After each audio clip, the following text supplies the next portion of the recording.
Quero agradecer aos irmãos que estão nos visitando, alguns pela primeira vez, que vocês sintam-se bem no nosso meio e voltem outras vezes para adorar e glorificar o santo nome do Senhor. Abra sua Bíblia, por favor, em Mateus, capítulo de número 5, a partir do versículo 17. Nós estamos meditando no texto de Mateus já há alguns meses, e nós vamos concluir hoje o capítulo de número 5 deste evangelho tão importante para a igreja do Senhor. Mateus, ele tem o objetivo de mostrar Jesus como o rei. Você lembra que nós falamos aqui no início da nossa série, que cada evangelista tinha um propósito. Então Mateus quer mostrar Jesus como o rei, e o símbolo de Mateus é o leão. Então quando você lê lá na Bíblia os 4 animais, o leão, a águia, o boi, o homem, você vê esses 4 seres, você pensa no evangelho. Então Mateus mostra Jesus como rei, figura do leão. Já Marcos mostra Jesus como servo. É por isso que a figura de Marcos é o boi. Lucas mostra Jesus como homem. Então a figura, o símbolo de Lucas é o ser humano. E João mostra Jesus como Deus. É por isso que o símbolo de João é uma águia. Então esses 4 seres completam a plenitude do evangelho para nós. E Mateus capítulo 5, a partir do versículo 17, diz assim: não penseis que vim revogar a lei ou os profetas. Não vim para revogar, vim para cumprir. Porque em verdade vos digo, até que o céu e a terra passem, nenhum i ou um tio jamais passará da lei, até que tudo se cumpra. Aquele, pois, que violar um desses mandamentos, posto que dos menores, e assim ensinar aos homens, será considerado mínimo no reino dos céus. Aquele, porém, que os observar e ensinar, esse será considerado grande no reino dos céus. Porque vos digo que, se a vossa justiça não exceder em muito a dos escribas e fariseus, jamais entrareis no reino dos céus. Ouvistes o que foi dito aos antigos: não matarás, e quem matar estará sujeito a julgamento. Eu, porém, vos digo que todo aquele que sem motivo se irar contra o seu irmão estará sujeito a julgamento. E quem proferir um insulto a seu irmão estará sujeito ao julgamento do tribunal. E quem lhe chamar tolo estará sujeito ao inferno de fogo.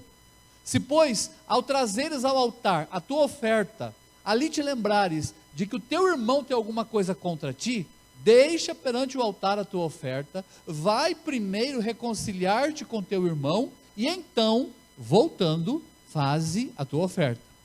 Entra em acordo sem demora com teu adversário, enquanto estás com ele a caminho, para que o adversário não te entregue ao juiz, o juiz ao oficial de justiça, e sejas recolhido à prisão.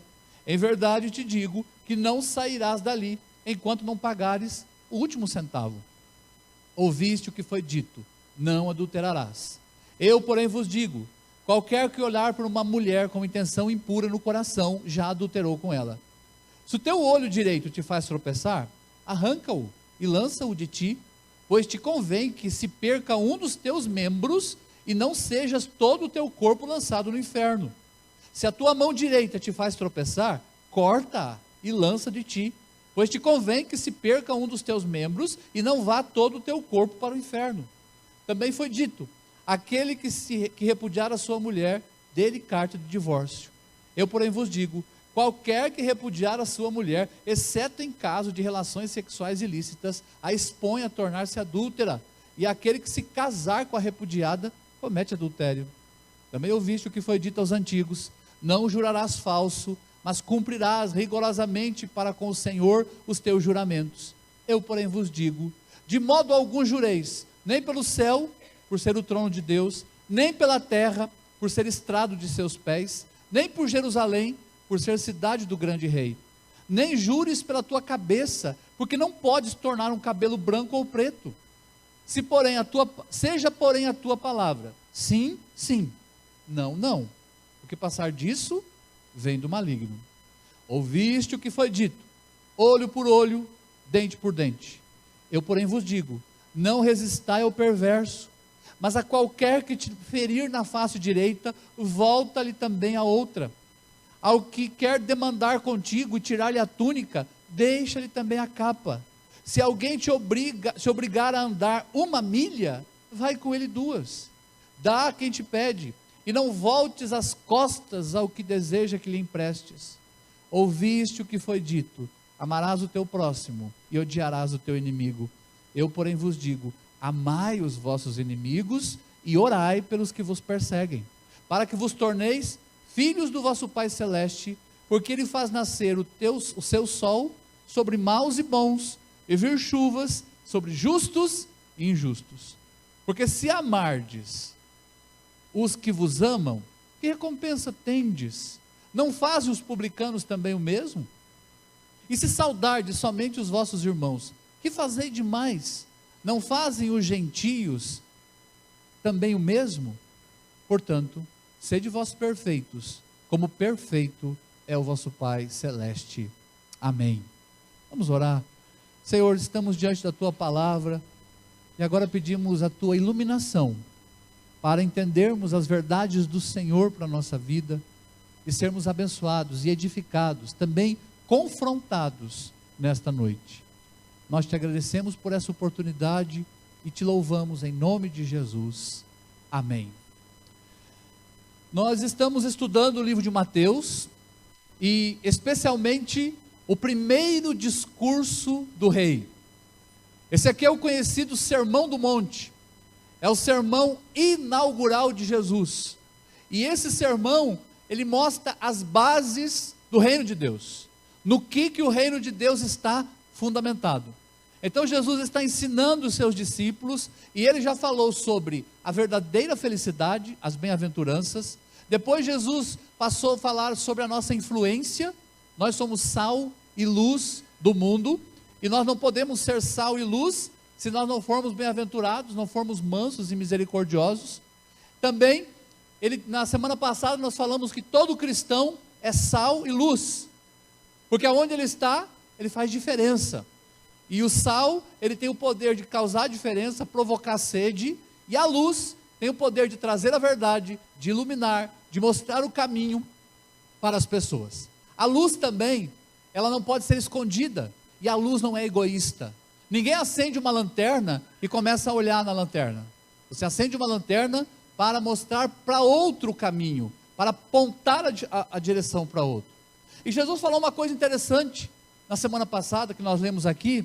Ele disse o seguinte: não se pode acender uma lanterna, uma lâmpada, e colocar debaixo de um cesto. A ideia é colocar a lâmpada no alto, para que ilumine toda a casa. E Jesus estava se referindo a um grupo de pessoas que olharam para a situação daquela época, para o pecado daquela época, e falaram assim: não tem jeito de nós ficarmos mais no mundo. Há muita corrupção, há muito pecado, há muita mentira. Vamos para as montanhas.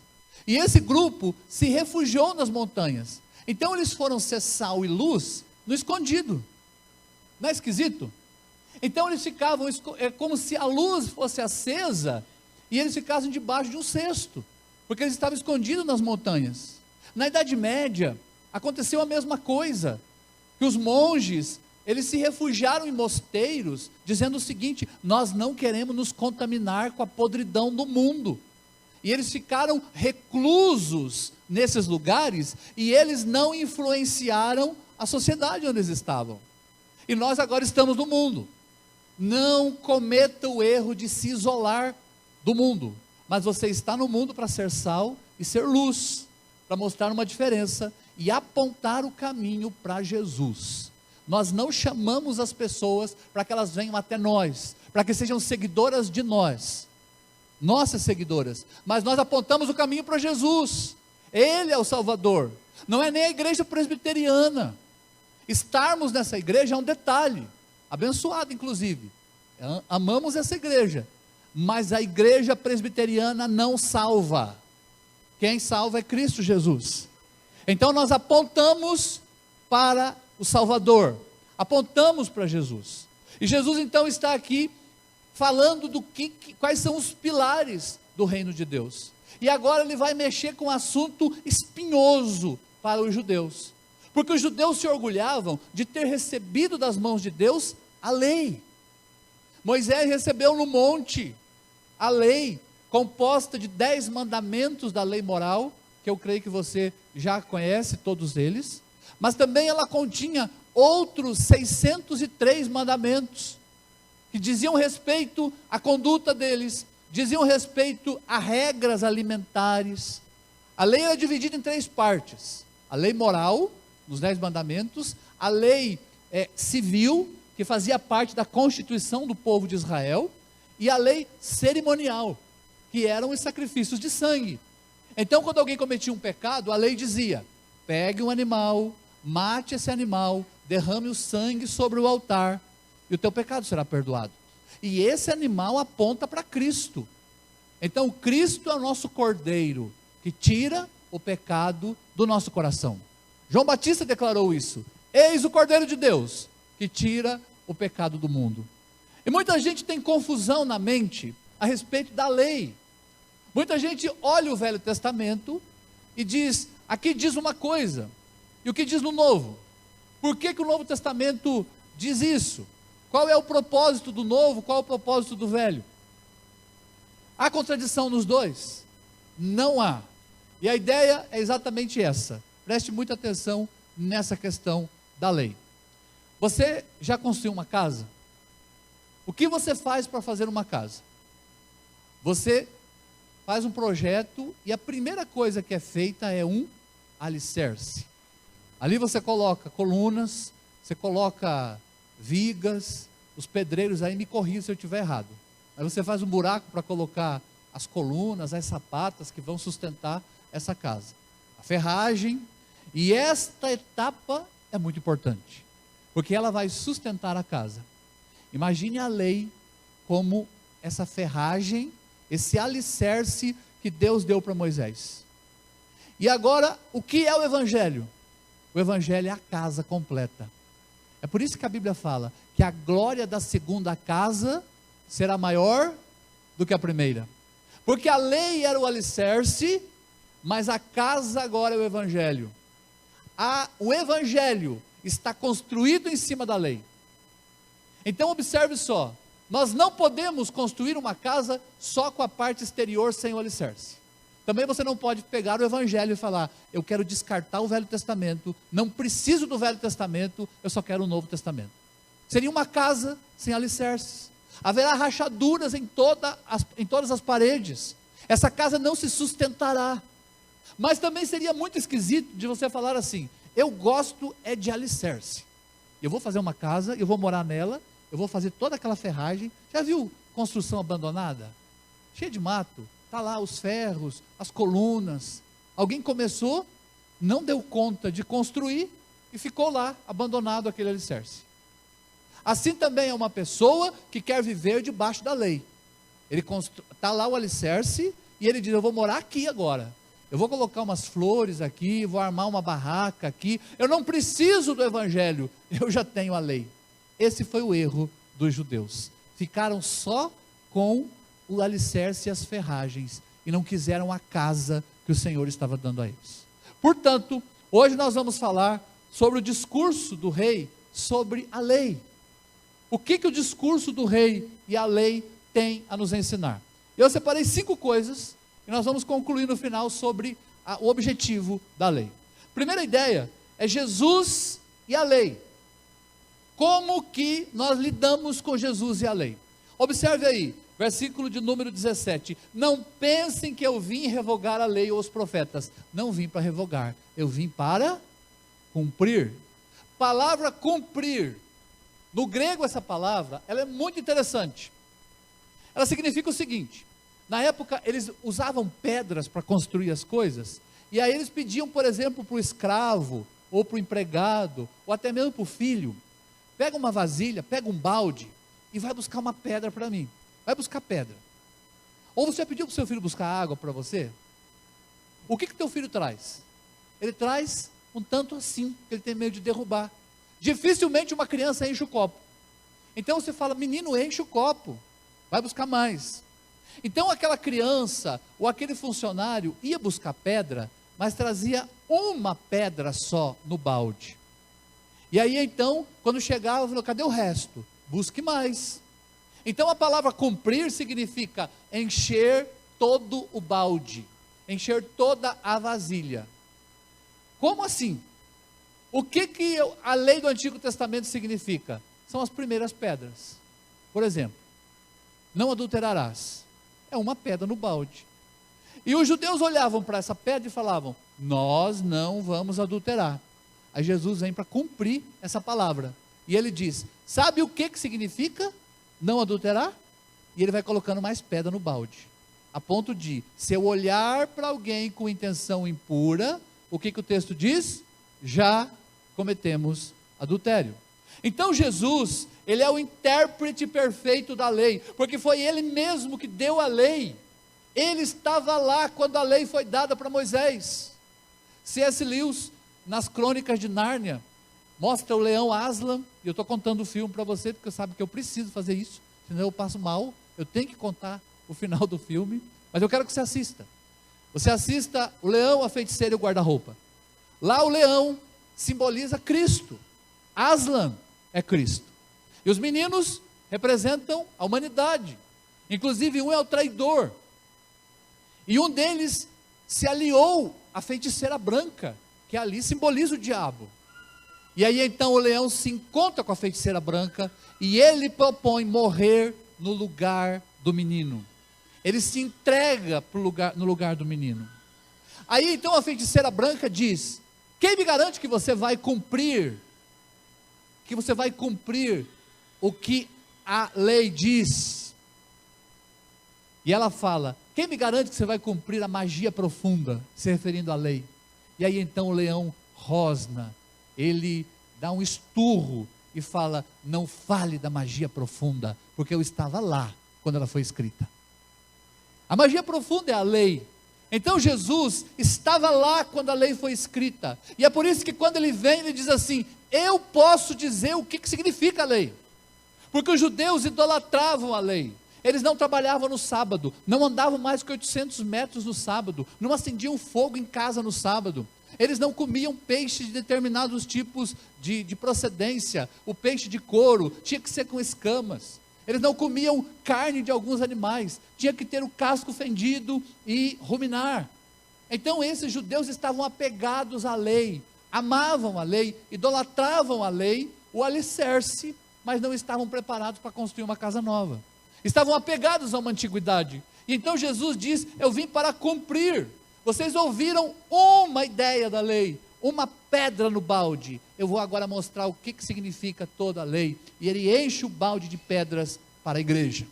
Então hoje nós vamos ver que Jesus e a lei mostra que ele veio cumprir toda a lei. Veja só, como judeu, Jesus cumpriu a lei civil, a lei do país. Como Deus, ele pôde cumprir todos os mandamentos, os 10 mandamentos, e não quebrou nenhum. E a cerimônia de sangue? E a cerimônia do carneiro que morria no lugar do pecador? Ele cumpriu nele mesmo.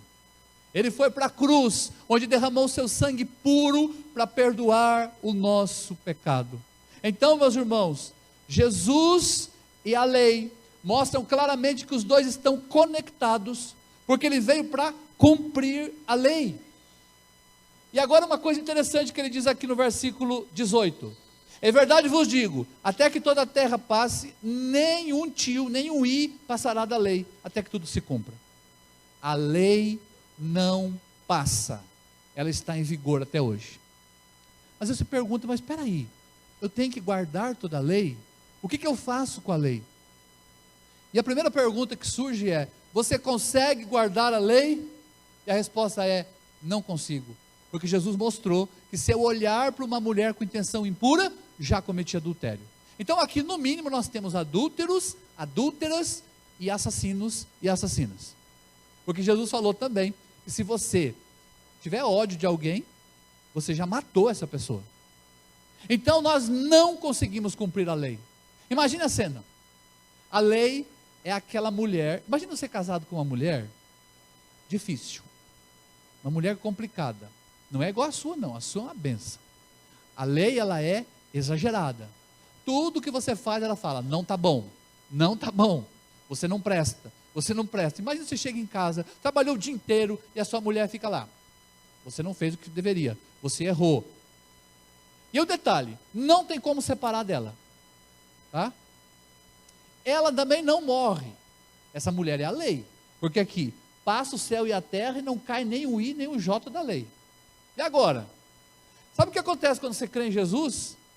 Então a lei não morre, não tem como separar e ela é inflexível. Quando você crê em Jesus, Jesus mata você e a lei fica viúva de nós. Agora, quem está em Cristo morreu para a lei. Vamos falar juntos essa frase? Quem está em Cristo morreu para a lei. A lei é viúva de mim, porque agora eu estou em Cristo, porque Cristo cumpriu a lei por mim.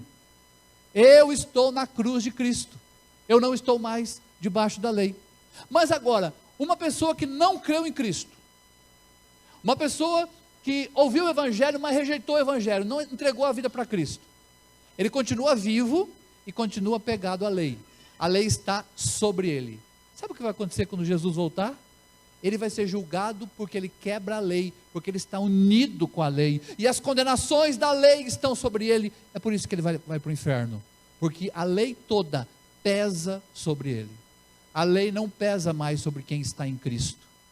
Então Jesus, ele vem exatamente para cumprir toda a lei, para dar sentido ao que a lei diz, e para mostrar que aqueles alicerces da lei do Antigo Testamento são a base onde o Evangelho agora será construído. E a casa agora, o Evangelho agora, é a glória definitiva da igreja.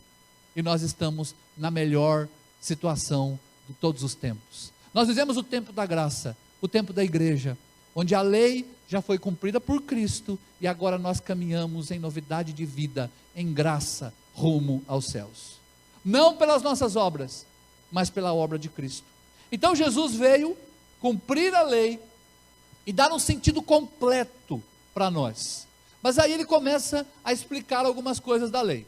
Primeira coisa, a lei e a vida. A segunda ideia aqui de hoje é sobre a lei e a vida. E ele diz aqui no versículo 21, ouviste o que foi dito aos antigos, não matarás, e quem matar estará sujeito a julgamento. Isso aqui é o 6º mandamento. Eu, porém, vos digo, e ele vai colocar mais pedra no balde, porque alguém poderia pegar uma pedra e falar assim, não, eu nunca matei ninguém. Outra vez alguém matou aqui, já se arrependeu, cometeu isso num passado sem Cristo. Mas você pode pensar, não matar é uma pedra. Aí Jesus começa a colocar mais pedra no balde, e ele diz, qualquer que se irar contra o seu irmão estará sujeito a julgamento. Quem proferir um insulto a seu irmão estará sujeito a julgamento. E quem chamar seu irmão de tolo estará sujeito ao inferno de fogo. Meus irmãos, prestem atenção na gravidade disso aqui. Eu posso não matar você com um tiro, posso não matar você com a faca, ou envenená-lo, mas eu posso ter ódio de você, e eu já estou matando.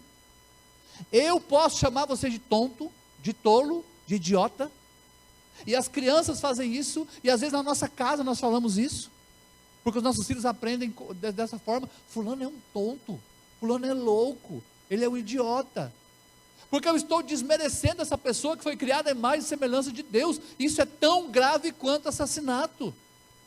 Se eu proferir um insulto contra o meu irmão, eu estou sujeito a julgamento. E ele continua dizendo aqui, se você trouxer ao altar a tua oferta, e lembrar que teu irmão tem alguma coisa contra ti, para aí no meio do caminho, volta lá para reconciliar com o teu irmão. Olha só, se você não perdoa o seu irmão, ou trata mal o seu irmão, o seu próximo, o seu colega de trabalho, o seu patrão, seu funcionário, esposa, marido, Deus não aceita o teu culto, Deus não aceita os teus louvores. Se você não perdoou alguém, não adianta, levantamos nossas mãos e adoramos, Deus está com raiva desse louvor, não recebe. Aí vou levar meu dízimo, e você pega lá as suas moedinhas e vem aqui, para no meio do caminho, volta lá e reconcilia com o teu irmão. Perdoa. Porque se você não fizer isso, você será entregue ao juiz, ao oficial de justiça e será condenado. Essa ideia nós começamos a trabalhar hoje. Hoje de manhã? Qual que é a importância de eu ficar bem com você? Hebreus 12, 14 fala assim: segui a paz com todos e a santificação, sem a qual ninguém verá o Senhor. Você quer ver o Senhor? Amém? Você precisa seguir a paz com todos e a santificação, senão você não entra no céu. Então, qual a importância de eu cuidar bem de você, de eu perdoar você e tratar você como uma pessoa criada por Deus, uma pessoa à imagem e semelhança de Deus? A importância é que hoje de manhã, pode colocar aí, dá um clique aí que vai aparecer uma imagem, por favor. Você já viu essa ponte? Ponte levadiça. Essa ponte ela tem duas partes, e ela é usada para que navios passem por ali ou para interromper o fluxo de carros. Imagina o teu relacionamento com Deus como essa ponte de duas partes. Uma parte é o relacionamento com o próximo, com as pessoas, e a outra parte é o relacionamento com Deus. Para você passar por essa ponte, para ela cumprir o papel de ponte, você precisa estar bem com o seu próximo e você precisa estar bem com Deus.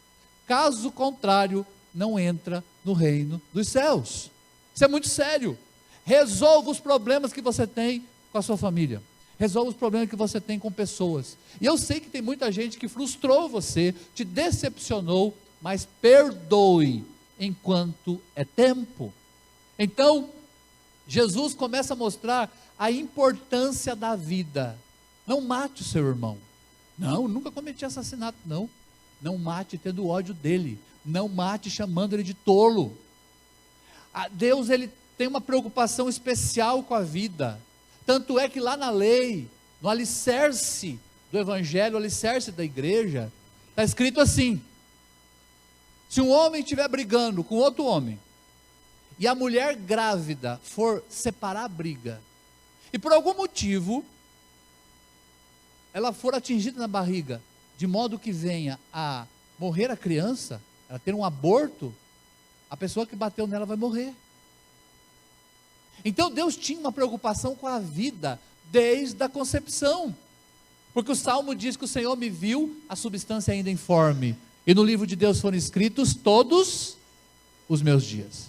Então preste atenção nisso. Deus, na lei, valoriza a vida, e Jesus vem para valorizar a vida em toda a sua essência. Cuidado para você não matar o seu irmão.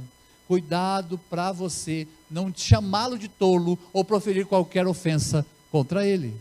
Então, Jesus diz: a vida é importante pela lei e pelo evangelho. Já viu alguma pessoa que fala assim: fulano morreu para mim? Não morreu não. Aliás, você tem que ir lá conversar com ele, resolver esse problema, antes que a coisa fique mais complicada. Mas a terceira ideia, Jesus agora começa a colocar mais uma pedra na questão da pureza. Então a terceira ideia do texto aqui é a lei e a pureza. Versículo 27 diz assim: ouviste o que foi dito, não adulterarás. Não adultero, sou fiel à minha esposa, fiel ao meu marido. Eu, porém, vos digo, tem um porém aqui: se você, qualquer que olhar para uma mulher com intenção impura, no coração já adulterou com ela. E aí ele começa a dizer: se o teu olho te faz tropeçar, arranca, porque é melhor você entrar sem o olho no céu do que perder o corpo todo no inferno. Se a tua mão direita te faz tropeçar, corta, porque é melhor você entrar no céu sem a mão do que o corpo todo padecer no inferno. E aí então Jesus começa a falar sobre a pureza. Então, depois de falar da vida, Jesus passa para o sétimo mandamento: não adulterarás. A primeira pedra foi colocada lá na lei, e agora Jesus vai encher o balde. Jesus vai colocar: se você olhar com intenção impura, já cometeu adultério. Como eu falei, aqui nós temos assassinos e adúlteros. É por isso que nós não somos salvos pela guarda da lei.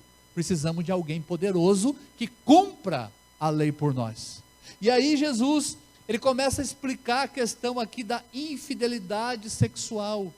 Nós vivemos numa cultura extremamente pornificada. a pornografia, a prostituição, a sexualidade, a depravação, ela é uma coisa comum à nossa volta. As crianças são expostas à depravação sexual desde muito cedo. As músicas, a cultura, os filmes, o apelo da sociedade sempre vai para questões da sexualidade.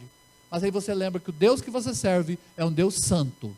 E que Ele criou a tua sexualidade. Você é um ser sexual.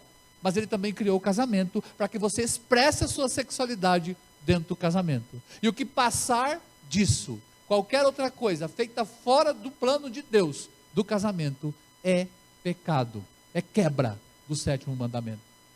Então, cuidado com os olhos. Cuidado com as mãos. O texto aqui diz que é melhor arrancar os olhos do que se perder no inferno. É claro que Jesus aqui, Ele não está incentivando a mutilação. Mas Ele está dizendo o seguinte: você precisa controlar seus olhos. O texto aqui não fala, o olhar, não é um olhar de relance. Você não peca por olhar uma mulher, ou você mulher por olhar um homem. Mas você peca em planejar o olhar, em se demorar no olhar, para que esse olhar alimente os seus apetites sexuais. Então, mantenha seus olhos em Cristo. Amém, meus irmãos? Que os seus olhos sejam consagrados em Cristo, que os seus ouvidos sejam de Cristo, que as suas mãos sejam de Cristo e que os seus órgãos sexuais pertençam a Cristo. Essa consagração é importante. Caso contrário, nós não seremos salvos. E eu não quero aqui que ninguém se perca. Então, no meio de uma cultura completamente depravada pela prostituição, pela pornografia, você é sal e luz. Você é diferente. O amor pode se esfriar no coração de quase todos, no seu não vai, em nome de Jesus. Então Jesus, Ele trata da lei, da vida e da pureza. E agora Ele começa a tratar de um outro assunto. A quarta ideia é sobre suas palavras. A lei e as palavras. E Ele está lembrando aqui o 9º mandamento. O 9º mandamento diz: não direis ou não dirás falso testemunho. E as pessoas da época de Jesus, eles começaram a criar um jogo de palavras. Aqui no versículo de número 33, ouviste o que foi dito: não jurarás falso, mas cumprirás rigorosamente com o Senhor os teus juramentos. Eu, porém, vos digo, não jureis. Porque eles começaram a dizer o seguinte: quando o assunto era importante, eles juravam por Deus. Aí um outro assunto qualquer, ele falava assim: não, eu estou falando a verdade, e eu juro pelo templo, eu juro pelo muro do templo, eu juro pelo altar, eu juro pela oferta do altar. E eles começaram a jurar por cada coisa sagrada. E aí então Jesus fala: parem de jurar, cuidado com as suas palavras. O juramento era uma prova de que eles não tinham palavras firmes. O que Jesus está corrigindo aqui é que você e eu precisamos dizer sim, sim, ou não, não. O que passar disso vem de quem? Do maligno. Quem aqui já teve problema porque não foi forte em dizer não? Só fala um amém aí. Amém. Ou você falou sim quando não devia falar. Alguém falou uma coisa interessante: nunca prometa nada quando você estiver alegre. Sabe, ele falou: precisando de mim, qualquer coisa, eu estou à tua disposição. E ele vai bater na sua porta. Às vezes nós não temos palavra, porque nós não somos firmes no sim ou no não. Vamos imaginar, a sua filha, adolescente, 13 para 12 anos, ela fala: pai, eu quero namorar. Ela fala: conheci um menino lá na escola, ele é tão gente boa, para você conhecer ele, o fulano. E aí você não fala não para ela: ah, minha filha, meu Deus, tão difícil hoje, né? Que bom que a minha filha está conhecendo um rapazinho. E aí e se ele é colega da sua filha, também é a mesma idade, 13 para 14 anos, uma coisa linda. E aí você não dá não, você não fala não para ela. Aí ela vem, traz na casa e chega aquele adolescente com o braço lá embaixo, magro, a voz rouca, não te cumprimenta porque ele não sabe falar, ele não sabe cumprimentar. E ele chega, e aí ele começa a conversar com você, você fala: e agora? Aí você e a sua esposa vão lá para a cozinha e falam: o que nós fazemos com esses dois? Aí o pai dele, também não tem palavra, liberou o carro para ele vir namorar. Ele chegou sem carteira, sem nada, dirigindo. E a coisa está tudo errada. Tudo porque você não falou não. Então diga não, não vai fazer. Ou sim, vai fazer. Outra coisa, por exemplo, a pessoa que chega para você falando assim: você podia me arrumar um dinheiro? Estou precisando aí, umas coisas que aconteceram. Ou cheque, antigamente tinha esse negócio de cheque, né? Hoje, graças a Deus, acabou. Você me arruma uma folha de cheque? Meu nome está meio complicado. Você pensa assim: se ele não cuidou do nome dele, vai cuidar do seu? E aí você fala não.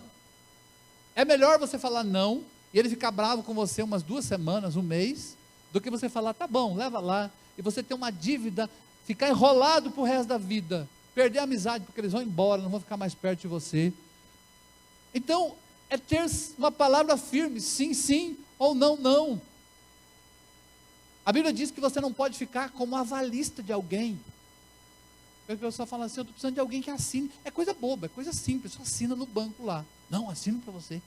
Aí você vai lá e assina, e está escrito lá, você nem leu o contrato, lá fala assim, ó: se o fulano que está emprestando dinheiro não pagar, você paga. Você assinou, e a Bíblia diz: não fique como fiador do seu irmão. Como pastor, já recebi várias propostas dos irmãos: pastor, você pode assinar para mim? Eu falei: a Bíblia me proíbe. Ô, meu irmão, não dá. Convicção religiosa, não tem como. E se você vier para eu assinar um negócio para você, eu não assino porque a Bíblia me proíbe. E nesse ponto eu não peco. Eu obedeço a palavra do Senhor. Use essa mesma tática. Porque a palavra de Deus diz: não jurem, nem pelo céu, nem pela terra, nem pela sua cabeça, pelos cabelos, porque você não pode tornar um fio de cabelo branco ou preto. As irmãs sabem muito bem o que eu estou falando aqui. Fica preto, não vai dar. Ele vai continuar branco, se você não pintar, vai ficar branco. Você não pode tornar o fio de cabelo branco ou preto. Então não jure nem pela sua cabeça, mas diga: é sim, ou é não. E tudo que passar disso vem do maligno, é o que Jesus disse. Então Jesus trata das nossas palavras. Se a lei falava do 9º mandamento: não dirás falso testemunho, o evangelho é muito mais sério do que a lei. A casa construída sobre o alicerce é muito mais séria sobre a lei. Como estão as suas palavras? Se você prometer, cumpra. Empenhe o seu caráter para cumprir aquilo que você prometeu. E principalmente os juramentos com o Senhor. Às vezes a pessoa vem aqui à frente e faz um monte de juramentos. Você promete ser fiel a essa igreja? Sim. Promete vir no culto todo dia. Pode estar chovendo, eu venho. Promete devolver seu dízimo? Sim. E com o passar do tempo ele mente, porque ele para de vir. Qualquer dor de cabeça ele não vem mais à igreja. Não estou falando para você, que você está aqui. Estou falando para outros. Talvez estão vindo lá pela internet. Aí vai ficar complicado. Talvez alguns estão doentes. Que Deus tenha misericórdia. Mas às vezes por uma dor de cabeça eu não vou à igreja. Não, hoje eu não estou bem não. Se fosse uma audiência no juiz, que você tinha que ir lá, você vai com dor de cabeça, você toma qualquer remédio e vai. Agora o juiz é mais importante que o Senhor. Aproveite, porque este culto pode ser o último. Quem me garante que domingo que vem nós vamos estar aqui? Então nós precisamos empenhar nossa palavra, e aquilo que nós prometemos ao Senhor, nós temos que cumprir. Louvado seja o nome do Senhor. Então Jesus trata da lei e das palavras. E por fim, Jesus trata da lei e dos relacionamentos. Veja aí o versículo de número 38. Ouviste o que foi dito: olho por olho, dente por dente. Eu, porém, vos digo: não resistai ao perverso. Veja aí, versículo de número 39. Mas a qualquer que te ferir na face direita, volte também a outra. Quem demandar contigo e querer a tua túnica, deixa também a capa. E se alguém obrigar a andar 1 milha, anda com ele 2. Meus irmãos, isso aqui está falando sobre a importância da lei para os nossos relacionamentos. O que você faz quando alguém bate no lado de você? Levou. É automático. Se me empurrar, eu empurro também. O negócio comigo é olho por olho, dente por dente. Se você tem a lei do talião, chama lei de talião isso aqui. No casamento, a tua mulher fala uma coisa, você fala duas. Você viu essa guerrinha de palavras? Não, mas é você, não, é você, e aquela vez, e aquele dia, eu não me esqueço aquela vez, e você, e fica naquela guerrinha para ver quem é que sabe mais, que tem mais argumentos. O negócio é olho por olho, dente por dente. Aí você pede, fulano, lava a louça. Não, mas já lavei ontem. Hoje não é meu dia. Olho por olho, dente por dente. Não existe no relacionamento cristão, nem com o cônjuge, nem com filhos, nem com pais, nem com irmãos de igreja, nem com colegas de trabalho, esse negócio de olho por olho, dente por dente. Era coisa do passado. Agora se alguém bater no teu lado direito, dá ao esquerdo. É uma das coisas mais difíceis do evangelho. Muitos aqui gostariam que a gente voltasse para os alicerces. Vamos esquecer esse negócio, vamos arrancar essa porta aqui da casa do evangelho, e vamos ficar na lei, porque era muito interessante. Bateu, levou, olho por olho, dente por dente. E o evangelho é muito maior que isso.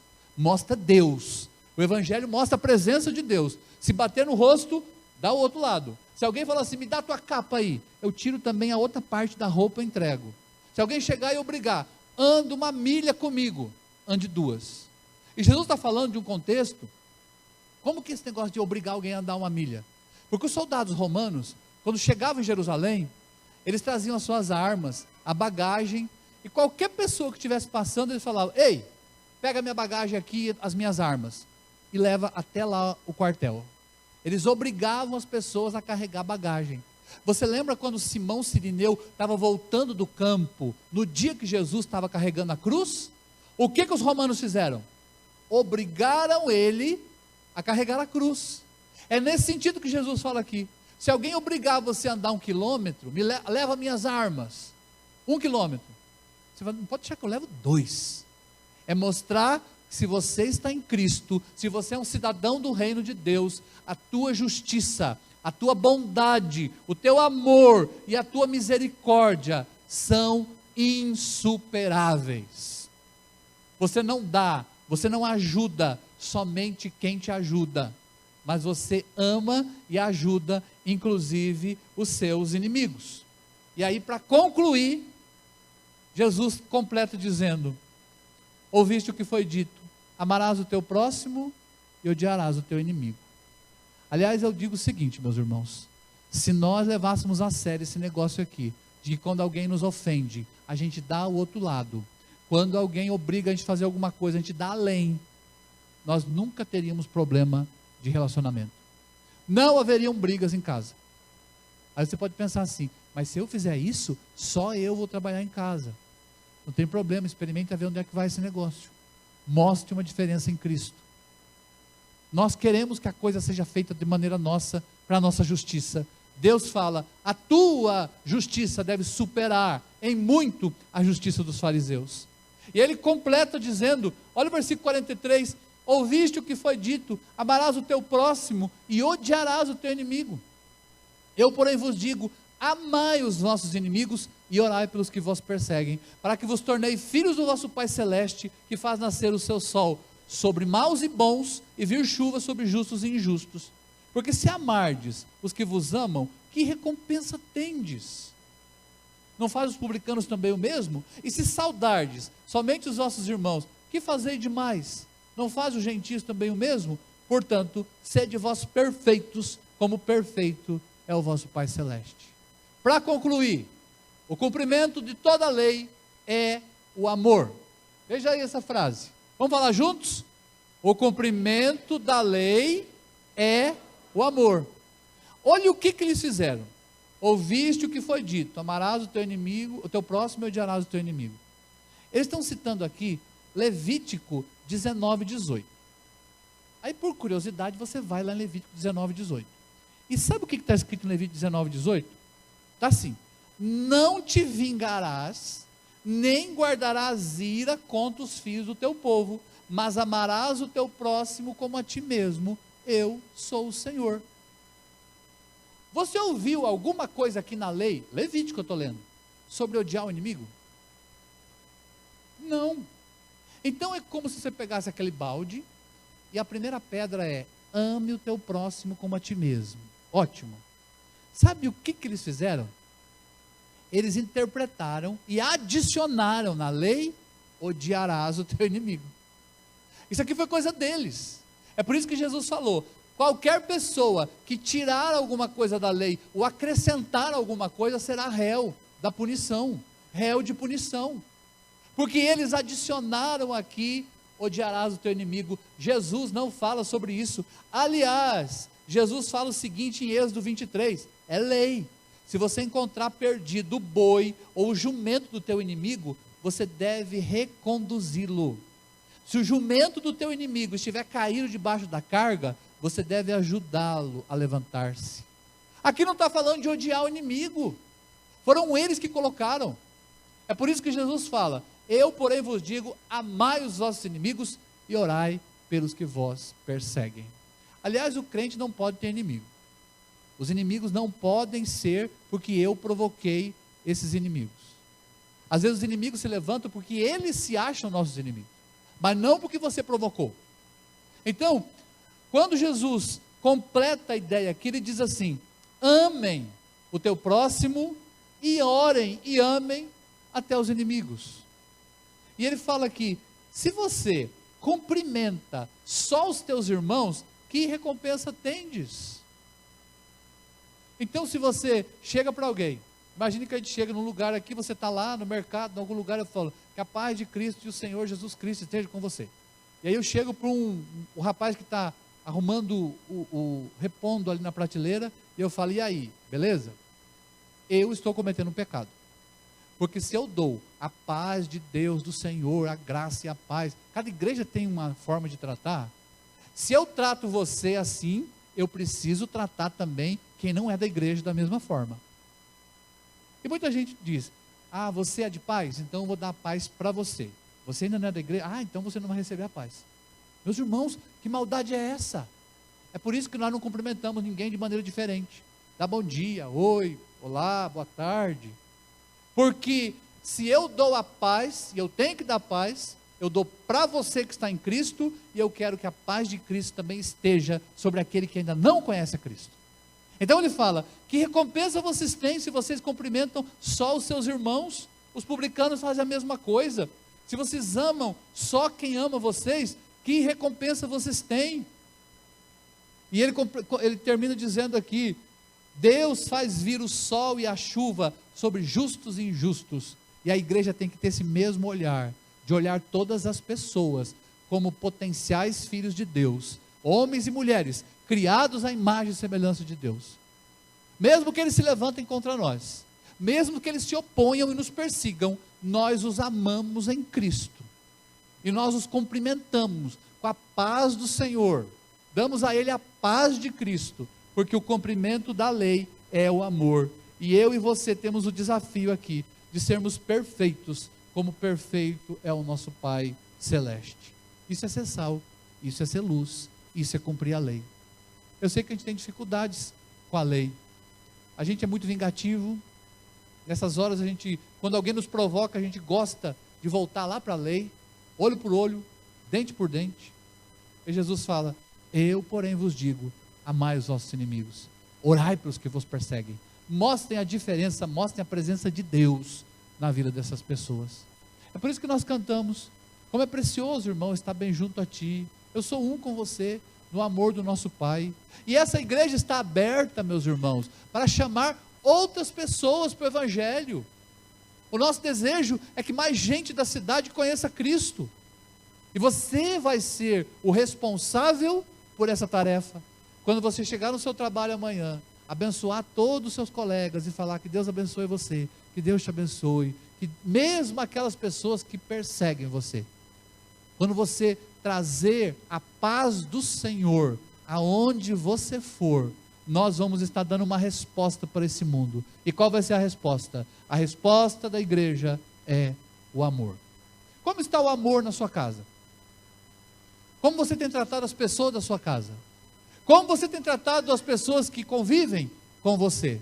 É sal? É luz? Você tem mostrado a diferença do Senhor na vida delas?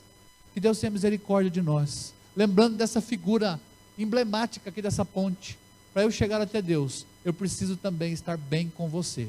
Seguir a paz com todos. E a santificação, sem a qual nós não veremos o Senhor. Você precisa perdoar alguém? Eu creio que você precisa. Você precisa limpar o coração. Alguma coisa que alguém fez para você. Aquela mágoa que você carrega. Aquela lembrança que você tem. Um sinal que você tem mágoa é lembrar dos detalhes. E a pessoa ainda fala, eu me lembro como se fosse hoje. Ele estava vestindo essa roupa quando ele me falou isso. Era bem o dia tal de tanto dia, de 1900 não sei quando. E eu guardo isso aqui. É hora de ser curado. E falar, tudo que me fizeram, tudo que me falaram, eu estou entregando aos pés de Cristo.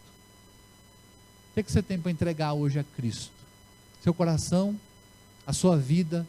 É hora de começar uma nova história. Nós estamos estudando nos grupos familiares. Inclusive quero convidá-los nessa semana, terça, quarta ou quinta, para estudar sobre recomeço. Jesus quer recomeçar algumas coisas na sua vida. E o que você precisa recomeçar com Ele? Se você tem alguma coisa para recomeçar com o Senhor, você pode ficar de pé no seu lugar mesmo, falar, Senhor, eu quero recomeçar uma nova história com o Senhor. Eu não vou chamar você para vir aqui à frente, mas eu gostaria que você ficasse em pé e dissesse, eu quero recomeçar uma nova história na minha vida. Eu já estou de pé, porque eu tenho algumas coisas para recomeçar. E eu quero recomeçar na presença do Senhor. Vamos orar. Dá a mão para o seu irmão aí, para a gente orar unidos. E para dizer, Senhor, eu quero amar meu irmão. Quero mostrar a diferença na vida dele. Quero abençoar a vida do meu irmão. Quero engrandecer o nome do Senhor. Quero cuidar do meu irmão. Quero que o Senhor me ajude a cuidar da minha pureza sexual. Quero que o Senhor me ajude a valorizar a vida, para não ter ódio. Eu quero cuidar das minhas palavras. Que a palavra do meu lábio, o meditar do meu coração, sejam agradáveis ao Senhor. E eu quero mostrar a diferença neste mundo. Pai, em nome de Jesus, te agradeço, Pai, pela tua palavra. Tua palavra que trouxe para nós uma explicação muito clara sobre a lei, o alicerce do Antigo Testamento, sobre o qual a igreja está agora construída. E o Senhor não veio para destruir a lei, mas o Senhor veio para dar para nós um sentido completo dela. E nós entendemos que nós temos que cuidar dos nossos olhos, da nossa pureza, das intenções do nosso coração, cuidar do nosso próximo e, sobretudo, amarmos uns aos outros. E Pai, se nesta noite alguém precisa perdoar alguém precisa consertar alguma coisa no coração, no relacionamento com alguém, que o Teu Espírito Santo comece a fazer uma obra agora, nesses corações, em nome de Jesus. E se alguém precisa de um recomeço novo com o Senhor, começar uma nova história com o Senhor, que nesta noite o Senhor possa começar a fazer uma obra grandiosa no nosso coração. Restaura, Senhor, a nossa vida, restaura o coração dos meus irmãos, restaura, Senhor Deus, a Tua igreja. Nós te louvamos pela Tua palavra, te louvamos porque o Senhor veio e construiu a casa do Evangelho, a casa da graça, e nós estamos agora nesta casa, onde o alicerce foi a lei, mas a Tua palavra agora é a palavra de graça, do amor, do perdão. Restaura a vida da Tua igreja, Pai, anima o coração da Tua igreja, restaura nossos relacionamentos, Senhor, e cura o nosso coração. Eu não sei como está o coração dos Teus filhos, mas eu sei que todos nós precisamos da cura, que só o Senhor pode dar. Que ao sairmos daqui, logo mais, nós possamos sair animados pela presença do Senhor, e que a nossa semana seja uma semana cheia das Tuas bênçãos, para a glória e honra do Teu santo nome. Nós Te agradecemos por esses momentos, pela nossa comunhão, pelo nosso irmão que está do nosso lado agora. Abençoamos a vida de cada um deles e oramos entregando o nosso culto ao Senhor, em nome de Jesus. Amém. E que a graça do nosso Senhor e Salvador Jesus Cristo, que o amor de Deus o Pai e as eternas consolações do Espírito Santo estejam conosco, a igreja de Cristo, hoje e para todo sempre. Amém. Dá um abraço no seu irmão e que Deus te abençoe ricamente.